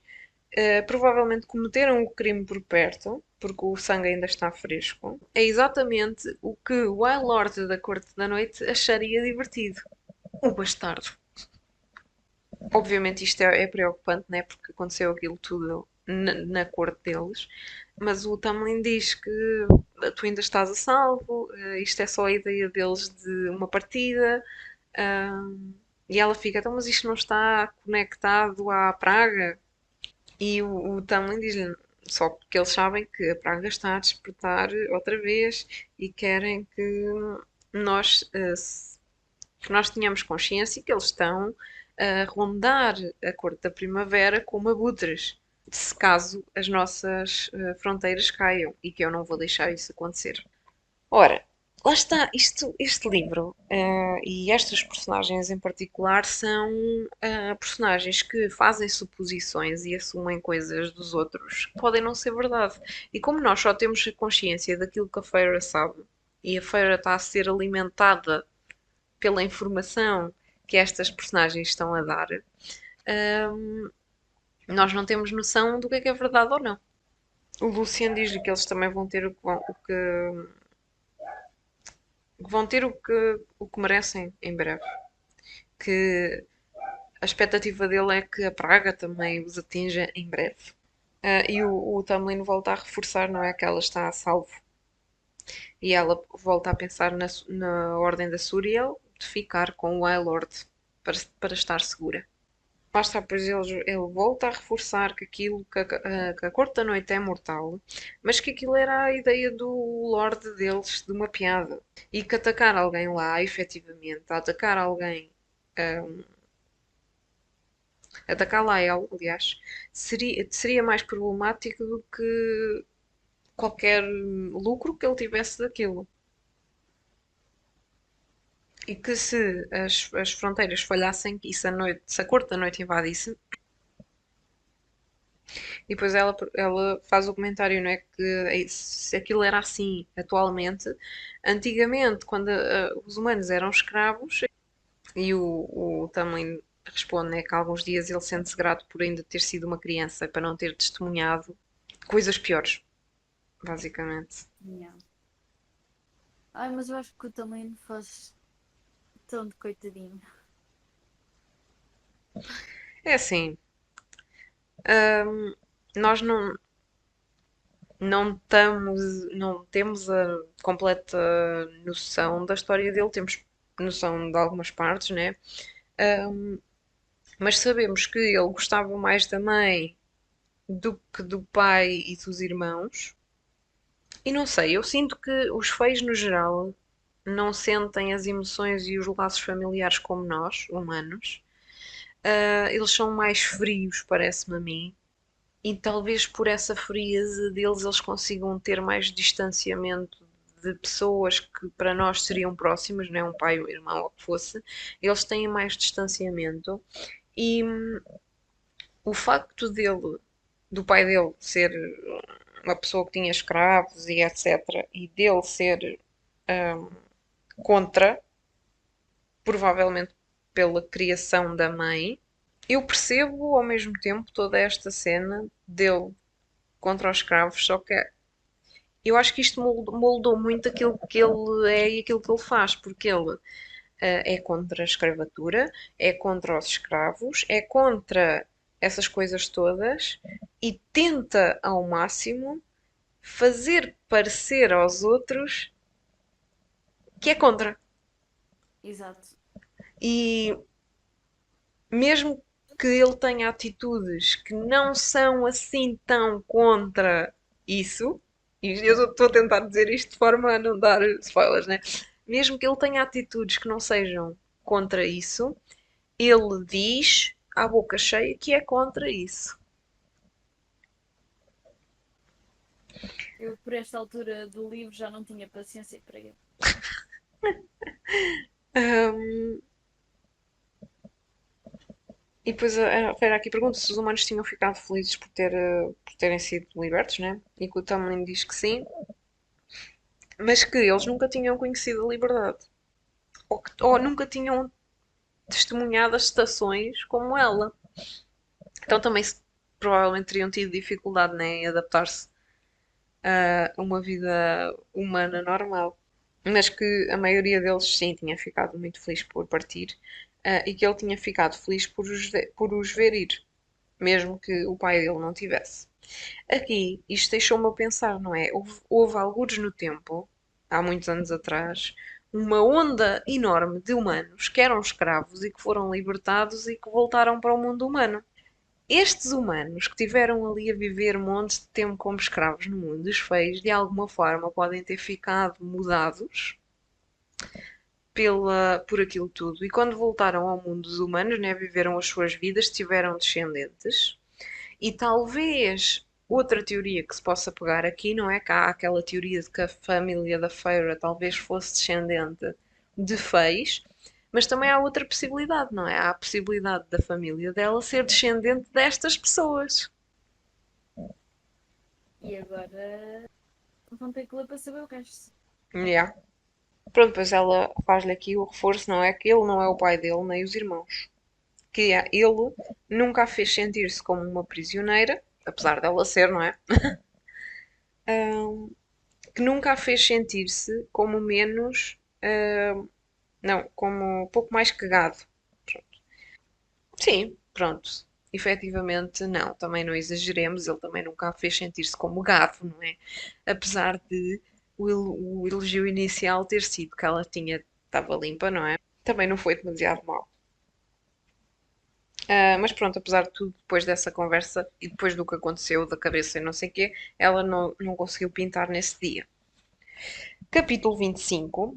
Basicamente temos aqui noção de que algo está a mudar, não é? A praga parece que está realmente a avançar das outras cortes para a corte onde eles estavam.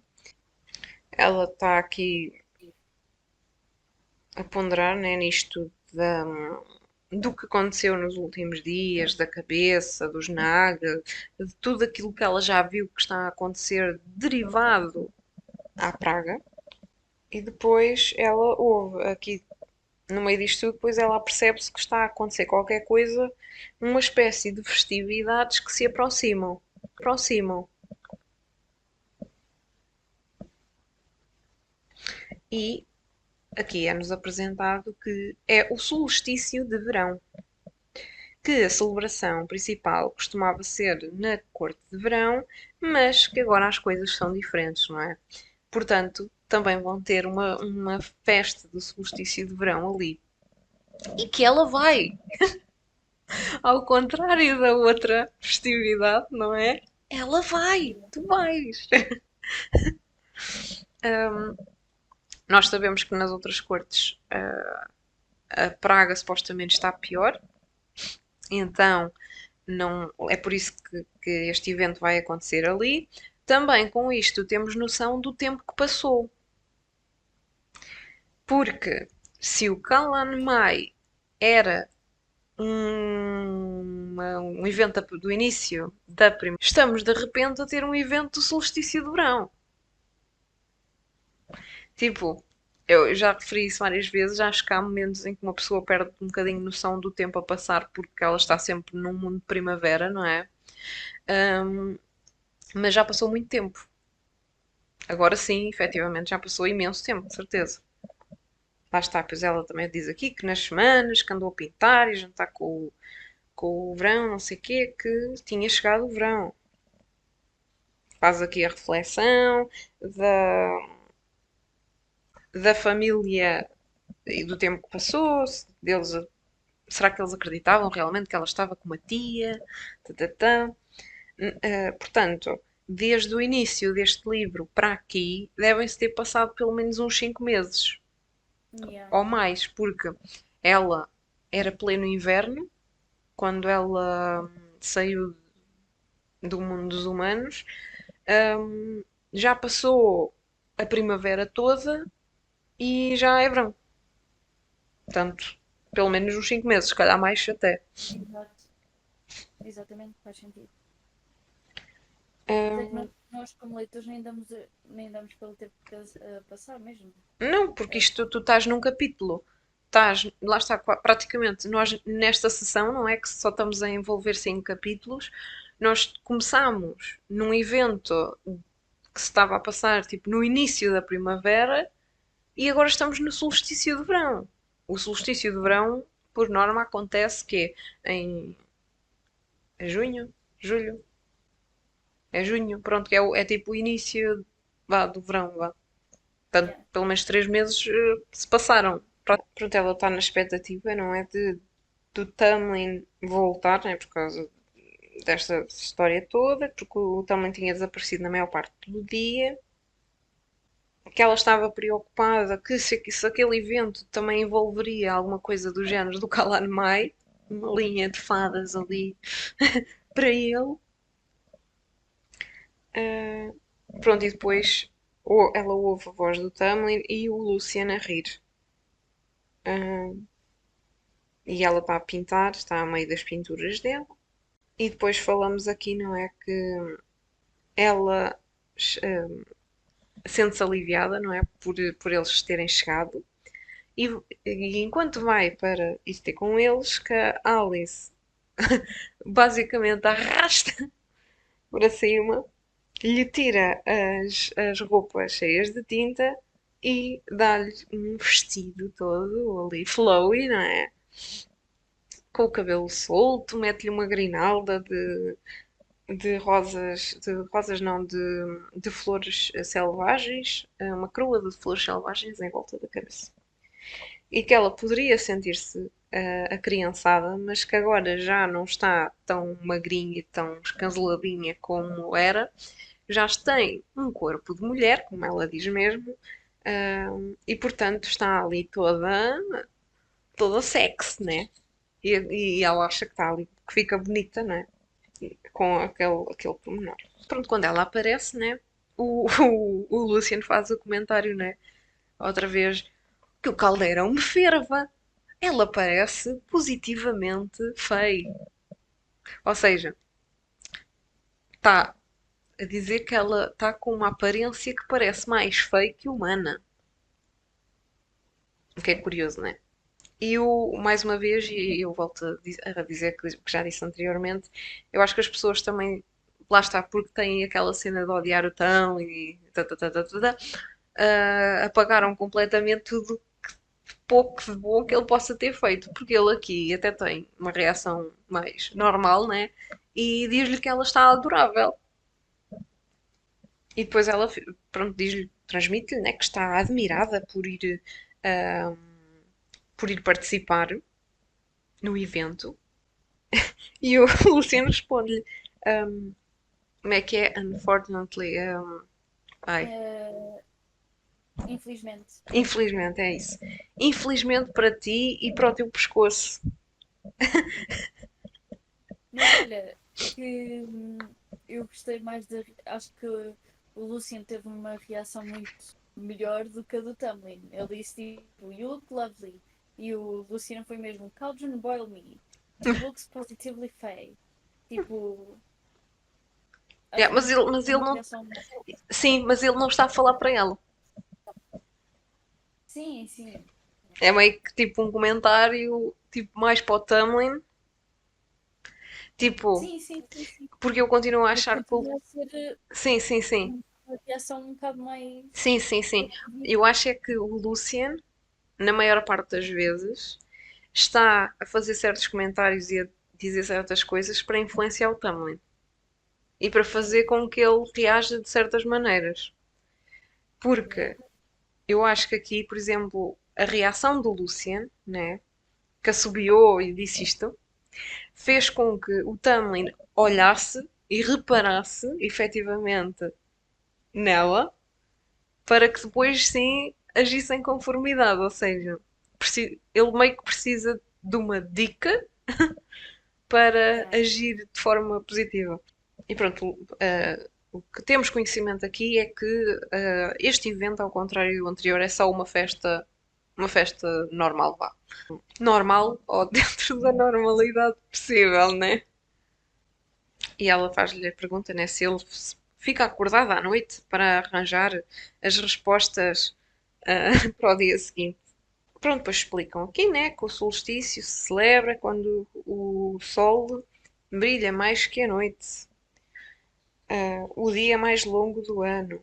É uma altura em que toda a gente pode soltar os seus cabelos e simplesmente simplesmente apreciar ser uma fada.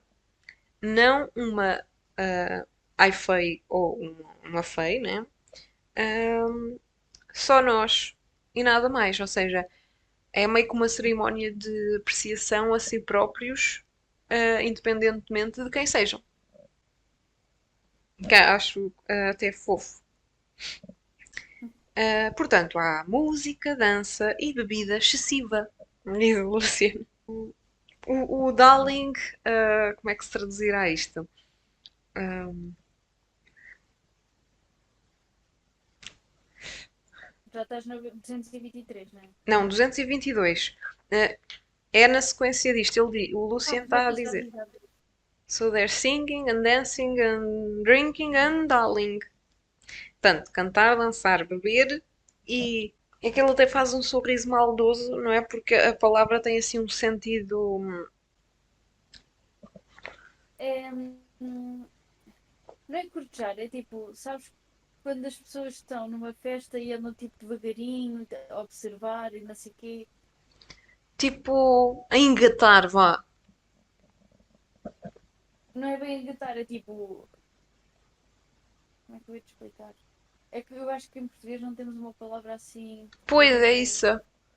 Ah, É quando estamos tipo só a vaguear pela festa, ok. devagarinho, e ver, tipo, a observar o que é que as pessoas estão a fazer, a ouvi-las. Sim, ok. É tipo quase como se estivesses em segundo plano. Estás só Sim, ok. a ver. Ok. Vaguear, vá, acho que é Yeah. mais perto. Sim, mas eu acho que aqui ele dá-lhe. Isto não deve ser só. Não lhe devem estar a dar só esse sentido, porque depois o contexto, né? E o que é que dito a seguir, que ela diz realmente cada toque do corpo do Tama encontra o meu, ou seja, eles estão a dar-lhe aqui um sentido mais provocador ou mais para o lado sexual, né? Meio que parece, né? Então, depois disso, ela vai então apreciar efetivamente o evento, mesas e mesas de comida, música, fogueiras gigantes e não sei quê, e há tambores e instrumentos e não sei quê. E com o Lucian, que como sempre tinha desaparecido. O Tamlin também foi à vida dele, né? E ela comeu imenso. Ela teve ali a comer que nem uma patroa. Pronto, e ela diz que não se importa com a solidão, não quando está ocupada a contemplar as lanternas e pronto, tudo aquilo que a envolve. E depois ela diz que talvez isso fosse o próximo quadro dela, porque lá está, o olhar de artista dela nunca desaparece, não é? E ela está ali sempre, constantemente, a ver tudo como uma possibilidade de um futuro quadro. E depois é que ela se aproxima da mesa de bebidas, não é? E agarra numa certa bebida, que o Lucian de repente aparece. É um cálice de uma bebida dourada e com gás, não é? E que o Luciano lhe diz: eu não beberia isso se fosse a ti. E ela fica tipo: oh? E o Luciano diz: vinho férico no solstício. Tipo, e ela: só que ela está a dizer que nunca cheirou nada tão apelativo. Ela está com muita vontade de beber e ela é boa em desobedecer, não é? E o Luciano diz: eu estou a falar a sério. Lembra-te da última vez que ignoraste o meu aviso. E toca-lhe no pescoço mesmo naquela, né? Lembras-te da trinca? Lembras-te? Mas ela, basicamente, ela ignora-o. E, efetivamente, bebe o vinho. Aqui, o facto dela ter bebido, apesar dos avisos dele e não sei o quê, também acho que, para além de ser um desafio, não é? Da parte dela, também é porque ela tem aquela necessidade de quase se desprender dela própria e das preocupações dela e não sei o quê. É como, pronto, né, o ser humano quando bebe, basicamente. E o Luciano ainda lhe diz human fool. sua tola humana. E ela, nesse momento, é que sim, o glamour dele desaparece, que o cabelo dele parece metal quente, o olho ah, brilha como uma forja e aquilo era o que ela iria querer pintar a seguir. Ela ainda lhe diz toda bêbada, né? Logo ali imediatamente: Eu vou-te pintar. Eu acho que vai piada esta parte. E ele vai: Que o caldeirão me ferva e me frite. Não pode ser. Pronto, e depois a música era como um cantar de uma sereia que a atraía. Ela vai ali meio que enlevada. Temos aqui uma cena toda alusiva à liberdade, não é? Em que ela está ali a dançar que nem uma louca e ele está preocupado com ela e a tentar impedi-la de se empalar numa pedra. Ainda lhe chama idiota bêbado. Mas ela está ali a sentir a música e não sei o que mais e não para quieta e ele está tipo, para! E ela, para tu! Para de ser sério! E ela continua ali a dançar. Lá está um paralelismo com a questão da liberdade associada aqui à dança.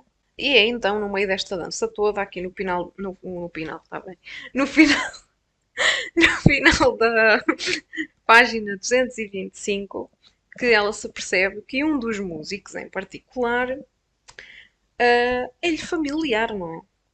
Que está todo suado, que ele está com um instrumento que é um fiddle, é tipo uma coisa, um violino, né? Acho que é um violino, que tem as mangas da camisa enroladas e que ele, alguns lhe tinha mencionado que ele gostaria de ser um cantor ambulante e não um guerreiro ou um warlord, né? E que agora que ela está a ouvi-lo tocar, que realmente sabia que ele até faria fortuna com isso se ele quisesse. Portanto, temos aqui o Tamlin noutra situação que não é de todo familiar àquilo que nós já vimos dele, como guerreiro e machão e não sei o quê. Aqui está tipo a tocar música e pronto, a aproveitar, entre aspas, a festa. O Luciano pede-lhe desculpa, né? Porque não conseguiu impedi-la. Mas o Tamlin não se parece se importar, na verdade, ele continua a tocar e diz-lhe que toma conta dela para o Luciano ir aproveitar a festa. Apesar dela dizer que não precisa que ninguém tome conta dela. Mas pronto, ele permite, entre aspas, que ela esteja ali à vontade a dançar, porque está ali de olho, vá. E portanto ela dança. Ela está ali e dança para ele, e dança ao compasso da música dele e está ali toda louca, né? E que inclusive que ele lhe oferece um solo. Uma música só para ela, como um presente. Depois o Tamlin larga finalmente o instrumento musical dele e vai dançar com ela também.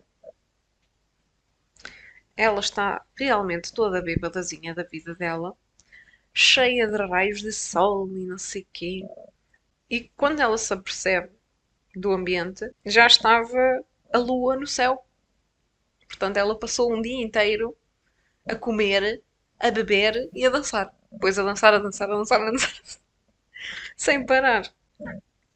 Pelo menos comeu bem antes disto tudo. Exato. Dá para ensopada. Dá. E depois o tamanho diz-lhe mesmo que o tempo passa mais depressa quando estás bêbado em vinho férico. E ela diz: Eu não estou bêbada. Ela é bem inocente: Eu não estou bêbada. Isto é típico, não é? E depois ela ouve a música a começar outra vez. Eles estão a começar outra vez, vou para lá. E ele diz-lhe: Mas eu quero te mostrar alguma coisa melhor.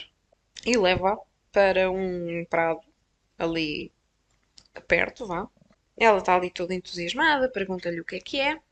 E por uns minutos não havia nada. E então, de repente, começam a aparecer umas figuras brilhantes a flutuar através da erva, como miragens à luz da lua. E que começa uma voz aliás, uma coletividade de vozes, um conjunto de vozes, tanto masculinas como femininas, a cantar. Meio que a cantar uns para os outros. Ela diz mesmo que é como um chamado e uma resposta. Um chamado e uma resposta. E ela pergunta o que é que são aquelas luzes a flutuar, não é? E ele responde-lhe que são, e nós não temos uma tradução para isto, ou pelo menos que eu saiba, não é? Os Will-O-Wisps, espíritos de ar e luz, que vieram celebrar o solstício. E ela diz só que eles são lindos. E o Tamlin mais uma vez convida a dançar. E lá estão eles outra vez na maluqueira da dança. Aqui é a dança dos espíritos, não é? Que isto é chamado a dança dos espíritos, em que eles estão ali envolvidos por tudo aquilo que está a acontecer, por toda aquela celebração. E na página 229, os espíritos desaparecem tão depressa como tinham aparecido.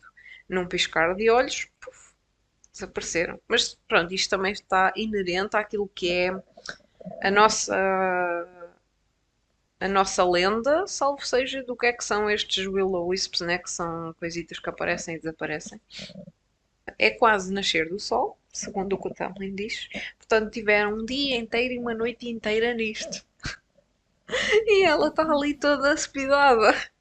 Deve dormir uma semana depois disto. Não é fogo, realmente. Pronto, e aqui neste momento, que eles estão ali envolvidos neste ambiente todo, meio que. E aqui, por mais lá está que esta personagem seja alvo de muita crítica e de muita coisa errada, ele aqui até temos que elogiar o moço, porque ele até que meio que pede permissão. Exato. Porque ele diz: Eu estava a pensar que te poderia beijar. E ela diz-lhe: Então falo. Ou seja, ele, sendo todo poderoso e etc., podia ter agarrado e pumba, estava-lhe um beijinho e acabou-se, né? Mas ele meio que lhe diz: Eu gostaria de fazer isto. E ela diz-lhe: Então faz, estou-te a dar a minha permissão. Pronto, e então, finalmente, o beijo, né? Que muita gente talvez esteja há muito tempo à espera, outras talvez não. Mas pronto, o beijinho acontece, o primeiro beijo efetivo deles, né? E depois ele meio que interrompe o beijo e volta a chamá-la e a dizer que têm que ir porque senão vão perder qualquer coisa. E ela fica melhor que os Will-O-Wisps. E que ele, pronto, ela leva, né? Aliás, ele leva para as árvores, entre as árvores e não sei o quê. Sentam-se ali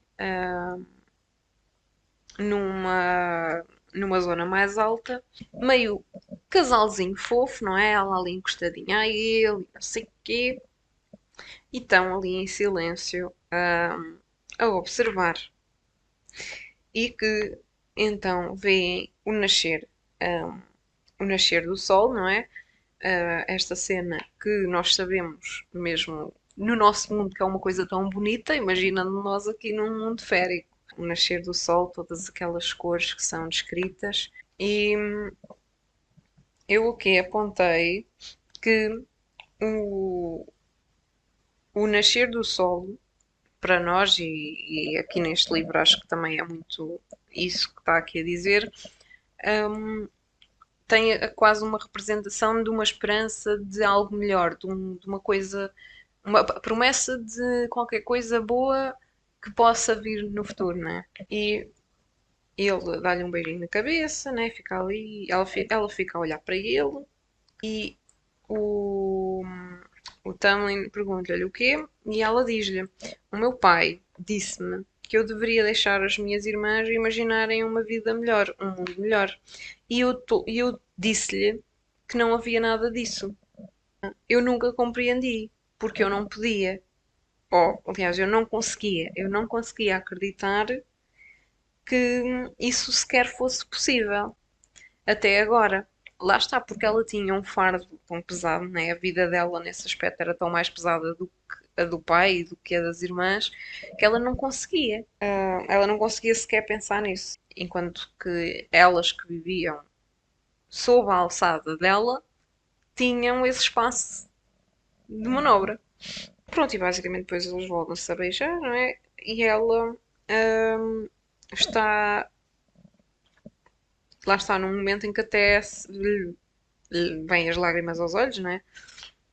E ela sente que foi o momento mais feliz da vida dela. O que quer dizer muito, não é? Coitadita.